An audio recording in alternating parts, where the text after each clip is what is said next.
Bonjour à tous, je m'appelle Aurélie. Mon travail consiste à vous accompagner dans l'évolution de votre carrière. Après avoir constaté que de nombreuses personnes cherchent à découvrir de nouveaux métiers, j'ai décidé de partir à la découverte de salariés et de chefs d'entreprise qui acceptent de partager avec nous leur expérience. Chez Super Compétences, nous mettons notre expertise à votre service pour que vos projets prennent vie. Je suis très contente de vous partager l'enquête métier du jour. Vous êtes prêts? C'est parti! Bonjour à tous, je suis ravie de vous accueillir aujourd'hui dans ce nouvel épisode. Je suis en compagnie de Karine qui va partager avec nous le métier d'art thérapeute. Bonjour Karine. Bonjour Aurélie, merci pour ton accueil. De rien, avec plaisir. Est-ce que tu peux te présenter, nous raconter un peu ton parcours, nous dire ce qui t'a amené à un moment à être art thérapeute? Alors j'ai commencé ma carrière professionnelle dans le monde de l'entreprise parce que j'avais fait une grande école de commerce et management et voilà, j'ai occupé des postes de consultante et puis de chef de projet en organisation en entreprise. Donc j'aimais ça, très bien, mais pour moi ça ne vibrait pas complètement parce que depuis j'étais très jeune en fait, moi j'avais plutôt le besoin et le désir en fait d'aller travailler dans le domaine de la psychologie et de la psychothérapie en fait associée à mes pratiques de l'époque qui étaient donc des pratiques artistiques en théâtre, écriture, en danse. Et je me demandais, tiens, comment je pourrais un jour peut-être faire converger tout cela. Et puis quand j'ai senti que c'était le moment pour moi d'aller là où ça vibrait, j'ai démissionné en fait de mon poste et je suis allée me former à la dimension de la psychothérapie, de la psychopathologie, la psychothérapie et donc l'art-thérapie, la psychanalyse aussi, pour après pouvoir exercer en tant qu'art thérapeute, parce que ça faisait converger toute cette dimension d'accompagnement psychologique de la personne et en même temps la pratique artistique. Voilà, comme je vais dire comme support et vecteur de thérapie pour les personnes. Ok, donc au quotidien, quand on est art thérapeute, on fait quoi? Comment on accompagne les personnes? Là, moi, j'ai exercé pendant 18 ans en psychiatrie parce que après art thérapeute, on peut l'exercer ailleurs aussi. Hein. Ça peut être à l'hôpital général, par exemple. Ça peut être dans des centres de détention. Ça peut être même en entreprise aussi. Hein, on peut utiliser ce moyen-là. Mais moi, donc en psychiatrie, j'accompagnais en fait les personnes soit en individuel, soit en groupe. Alors, j'ai exercé dans des cliniques. J'ai exercé dans des centres médico-psychologiques aussi, et puis dans des centres d'accueil thérapeutique à temps partiel. C'est-à-dire que les gens venaient le temps d'une séance, donc comme quand on va voir son psy, on vient le temps d'une séance, et puis après on rentre chez soi en fait, sauf pour les personnes qui étaient hospitalisées à la clinique. Mais donc ils venaient le temps d'un atelier d'une durée d'1 heure et demie à 2 heures, et donc en fonction des problématiques de la personne, avec accord du médecin aussi, du médecin psychiatre, voilà, je les accueillais le temps de l'atelier pour les mettre dans un processus de création artistique dans le but de travailler les problématiques qu'elles avaient. Ok, et du coup, vous utilisez quoi quand on fait une séance? On utilise, alors c'est surtout du dessin, c'est parce que, enfin, en général, moi, je pense art thérapie, je pense qu'au dessin, mais il y a peut-être d'autres choses. Oui, c'est vrai que beaucoup de gens pensent surtout aux arts plastiques, mais en fait, moi, ma spécialité, vraiment, c'était tout ce qui était art vivant, donc l'utilisation d'un travail du corps basé sur le théâtre, la danse, le buto, par exemple, le travail du clown aussi, qui est extrêmement thérapeutique, et puis beaucoup l'écriture, qui est aussi ma grande spécialité pour la thérapie. Donc ça, c'était vraiment, là, je pouvais me dire art thérapeute en art vivant et écriture, mais j'utilisais aussi parfois le dessin ou le collage comme une médiation artistique pour, c'était en fonction aussi des personnes, hein, parce qu'il y en a qui sont plus ou moins réceptives à certaines formes d'art. Mais comme je ne suis pas suffisamment experte en technique d'art plastique, je ne me prétends pas art thérapeute en art plastique. En revanche, en art vivant et écriture. Mais il y en a Ok, qui utilisent aussi la photographie, par exemple. Voilà, toutes les formes d'art peuvent être utilisées en art thérapie. d'accord, donc c'est très varié finalement. Est-ce que Ouais. c'est un métier où tu travailles avec une équipe, enfin, tu es pas seule? Ce qui était intéressant, en fait, là, dans le fait de travailler au sein d'un hôpital, donc même si j'étais en structure extra-hospitalière, c'était de pouvoir justement travailler en complémentarité et en interdisciplinarité, en fait, parce que j'avais comme collègues, j'avais des infirmiers psy, j'avais des heu, assistantes sociales, psychologues, médecins psychiatres, par exemple, et donc on était vraiment tous en lien, au service de la personne, qui était là pour être soignée, en fait. Ça permet d'avoir, voilà une vision globale et une approche globale de chacune des personnes qui venaient. Donc tu travailles en équipe avec d'autres professionnels, mais tu es seule à gérer ta séance. Ah oui, oui, Donc oui, là, je et tu suis, la gères comme ouais, tu l'entends.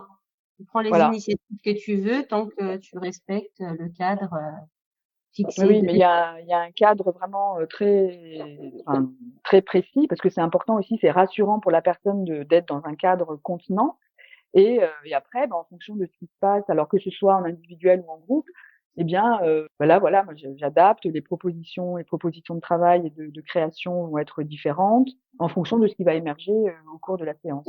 Rien n'est prédéfini au départ, même si je peux avoir quelques idées, j'adapte en fonction de ce qui se passe, en fonction de l'état des personnes dont je ne sais rien finalement avant que la séance démarre, quoi. Quelles sont les conditions de travail, les horaires par exemple? Mais là, en hôpital, ce sont des horaires, extrêmement définis. Par exemple, moi, c'était, en gros, les horaires, c'est 9h, 9h-17h. Donc il y a après, c'est en fonction des rendez-vous. On peut avoir aussi des réunions d'équipe, par exemple, durant cet intervalle de temps. À la clinique, par exemple, j'avais, ce qu'on appelle les transmissions, donc des temps de transmission pour pouvoir échanger sur les personnes. Parce qu'à la clinique, par exemple, je n'y intervenais qu'une fois par semaine. Contrairement aux autres structures où j'étais tous les jours.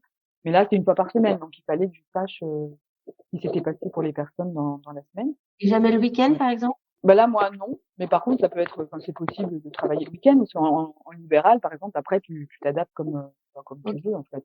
Ouais, ça peut être, après les horaires, ça sera en fonction, ouais, d'accord. de tes souhaits, Est-ce quoi. que tu travailles qu'en intérieur ou des fois tu peux être amenée, à faire des séances en extérieur par exemple? Moi, je fais beaucoup de séances en extérieur.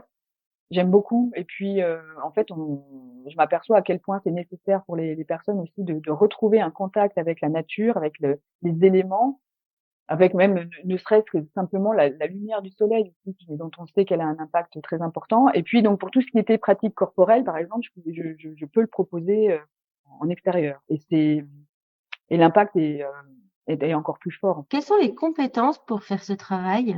Bon, les compétences, principales, bon, c'est déjà d'avoir, alors, effectivement une pratique personnelle, une pratique artistique personnelle pour bien comprendre, ce qu'il en est de ce processus de création, en fait, et comment on peut enclencher ce processus de création chez quelqu'un, de voir comment on peut l'amener aussi loin que possible dans une dimension artistique. Il y a bien évidemment, la nécessité d'en connaître quand même, un bon rayon sur tout ce qui est, la psychologie, la psychopathologie, surtout en fonction des endroits où on va travailler avec quel type de public aussi, hein.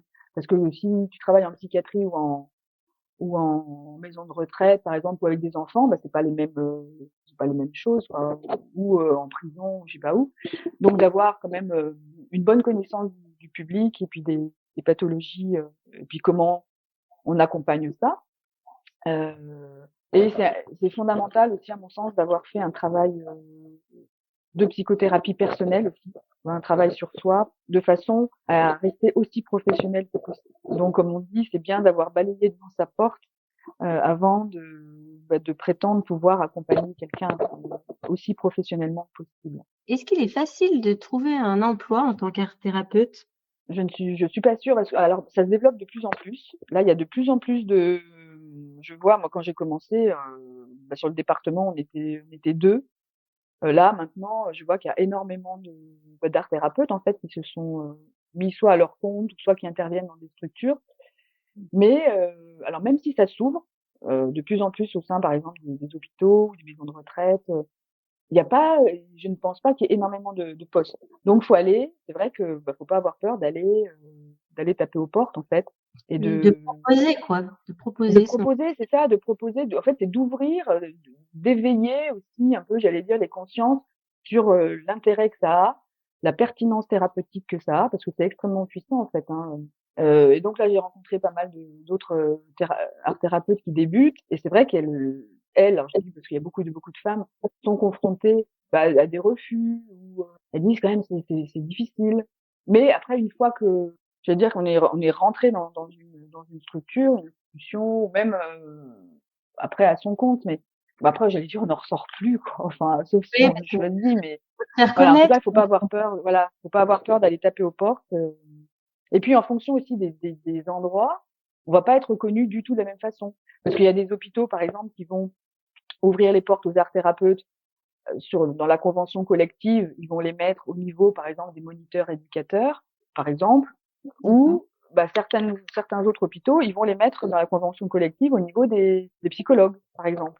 Donc tu vois, enfin la considération du coup n'est pas du tout la même et c'est pas institué, c'est pas dans la grille encore des conventions collectives. Et puis si tu n'es pas au départ infirmier, par exemple, donc t'es pas considéré comme un soignant. Donc, tu vas être sur une grille qui est pas celle des soignants. Enfin, donc voilà, c'est tout D'accord. un jeu de cases dans lesquelles nous mettre finalement. OK. Et Ouais, du coup, j'allais en venir au salaire, mais si je comprends bien, en fait, ça va dépendre de la case dans laquelle on nous met aussi, finalement. exactement. Oui, parce que bah voilà, on va être soit sur la grille tarifaire alors soit ça peut être aussi artiste intervenant. Il y a aussi des gens qui rentrent dans les structures en tant qu'artiste intervenant. Donc ça peut être ça. Et puis sinon, bah, si tu es sur la grille des moniteurs éducateurs ou éducateurs spécialisés, bon, bah, après, c'est un peu l'équivalent du salaire des infirmiers, si t'es pas infirmier au départ. Et puis, bah, après, si t'es sur la même grille que les psychologues, bon, bah, tu vas avoir, voilà, un salaire de psychologue avec aussi le statut de cadre, par exemple, mais ce qui est quand même assez rare. Hein. C'est assez rare. Est-ce que, du coup, on peut évoluer? Si j'ai bien compris, on peut devenir libéral, mais après, en structure, on peut évoluer ou pas? Bah, en structure, enfin, l'évolution, elle se fait plus en termes de formation, je dirais, parce que, bah, moi, j'ai fait beaucoup de formations complémentaires, hein, même tout au long de ma carrière. J'ai fait des DU, même à la fac de médecine de Lyon, par exemple.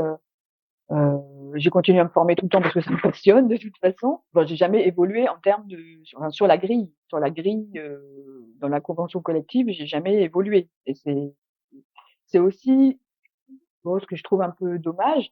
Mais après, ce qui a été valable pour moi n'est pas valable pour tous. Hein, ça peut être complètement différent ailleurs aussi. Tout se Mais ce qui négocie. est, oui, bah c'est ça. Après, ça va dépendre de l'accueil qui est réservé par on va dire les ressources humaines et puis après comment c'est vécu au sein des hôpitaux par exemple. Mais mais sinon après bah oui quand tu es en libéral, de toute façon enfin la richesse j'allais dire de la profession, c'est la rencontre, c'est la façon dont tu peux te former, comment tu peux attiser ta curiosité tout le temps et ça évolue toujours finalement. Mais Ça déjà, rien évolue que ça, se chaque jour. développer personnellement, c'est déjà une grande richesse, hein. Ah ouais, ouais, tous les jours. Enfin, moi, je me réveille le matin, mais c'est juste une joie infinie de me dire, mais je ne sais pas du tout de quoi ma journée va être faite, en fait. Et je ne sais pas du tout ce qui va se passer dans chacune des rencontres que je vais avoir avec les personnes que j'accompagne. Et bon, bah ça n'a pas de prix pour moi, tu vois. C'est Mmh mh. juste super, quoi. Ouais. Est-ce qu'il y a un diplôme exigé pour faire, ce métier? Oui, bah, on appelle ça une certification. Donc, bah, il y a plusieurs écoles maintenant en France qui délivrent des diplômes et certifications d'art thérapeute. Alors art thérapeute ou médiateur artistique, alors c'est pas la même chose tout à fait, mais en tout D'accord. cas pour les arts thérapeutes, bah oui, il y a par exemple l'INECAT à Paris, il y a la Fratapem, il y a l'IRFAT aussi à Avignon, donc il y a plusieurs écoles. Moi j'avais fait l'INECAT à Paris, voilà, qui permettent de délivrer un certificat ou un diplôme qui valide quand même un cursus assez poussé qui permet aussi d'assurer, j'allais dire, la qualité des soins proposés, quoi, de l'accompagnement proposé. Et pour accéder à ce diplôme universitaire, est-ce qu'il y a un minimum, de bac ou de diplôme à avoir pour avoir accès à la formation? Alors il y a aussi effectivement des diplômes universitaires en art thérapie là qui sont proposés, mais alors par exemple l'UNECAT, il fallait avoir un minimum d'un bac plus 3 pour pouvoir y D'accord. rentrer, avec après les conditions aussi d'un travail de création artistique personnelle, d'avoir fait un travail de psychothérapie personnelle aussi. Donc ça, c'était des conditions. Dans ce que j'en connais, il faut un minimum du bac de toute façon. D'accord. Et puis je pense que pour l'accompagnement comme en psycho, c'est bien d'avoir un peu de minimum de bouteilles aussi, parce que c'est pas évident quand tu sors tu vois, de l'école, du bac à 18 ans, d'accompagner des personnes, alors que t'es juste en pleine construction toi-même, tu vois, questionnement. C'est bien d'avoir quelques années de bouteilles avant, et puis d'avoir aussi un minimum de formation en psychopathologie, psychologie. D'accord. Et quels conseils tu pourrais donner aux personnes qui réfléchissent à s'orienter, à se réorienter et qui se posent des questions sur le métier d'art thérapeute? Alors déjà, d'écouter, j'allais dire la petite flamme qui est à l'intérieur, parce que si ça vous anime, si vous sentez qu'il y a quelque chose là pour vous qui s'ouvre, c'est bien d'aller écouter ça, donc de faire confiance à ça et de croire aussi en le fait que c'est possible d'exercer ce métier. Et puis c'est bien peut-être d'aller rencontrer des professionnels en exercice, parce que ça permet d'aiguiller après sur le type de public peut-être qui vous intéresse, et puis d'échanger plus précisément sur la forme qu'on peut lui donner. Et puis oui, de faire un travail sur soi. C'est toujours un beau chemin que d'aller se rencontrer soi-même, en fait, de se découvrir un peu mieux. Et du coup, c'est ce qui permet aussi d'être le plus juste et le plus à l'écoute possible de l'autre, qui est la base du travail. D'accord. Eh bien, merci beaucoup, Karine, de nous avoir partagé ce métier, de nous avoir dit un peu plus sur ce style d'accompagnement qui est différent de ce qu'on voit habituellement, donc qui doit apporter beaucoup de bénéfices aux patients. Merci beaucoup de nous avoir présenté tout ça. Écoute, c'est un grand plaisir, Aurélie, parce que moi, je pourrais en parler des heures, parce que c'est un métier qui vraiment me passionne. Donc, avec grand plaisir. Merci. Merci beaucoup. Et puis, à bientôt. Avec plaisir. Au revoir. Au revoir. Merci d'avoir écouté ce podcast. Vous retrouverez les liens de notre invité du jour en description. Vous trouverez également l'enquête métier du jour en version PDF dans les notes de l'épisode. Si l'interview vous a plu, n'hésitez pas à la relayer autour de vous et de la noter sur votre application de podcast préférée. Vous pourrez retrouver l'ensemble de nos services sur supercompétences.fr. Si vous voulez partager votre métier, prenez contact avec moi pour que nous puissions en discuter. Je reste également disponible pour parler avec vous de vos projets de reconversion professionnelle. Je vous donne rendez-vous au prochain épisode. Belle journée!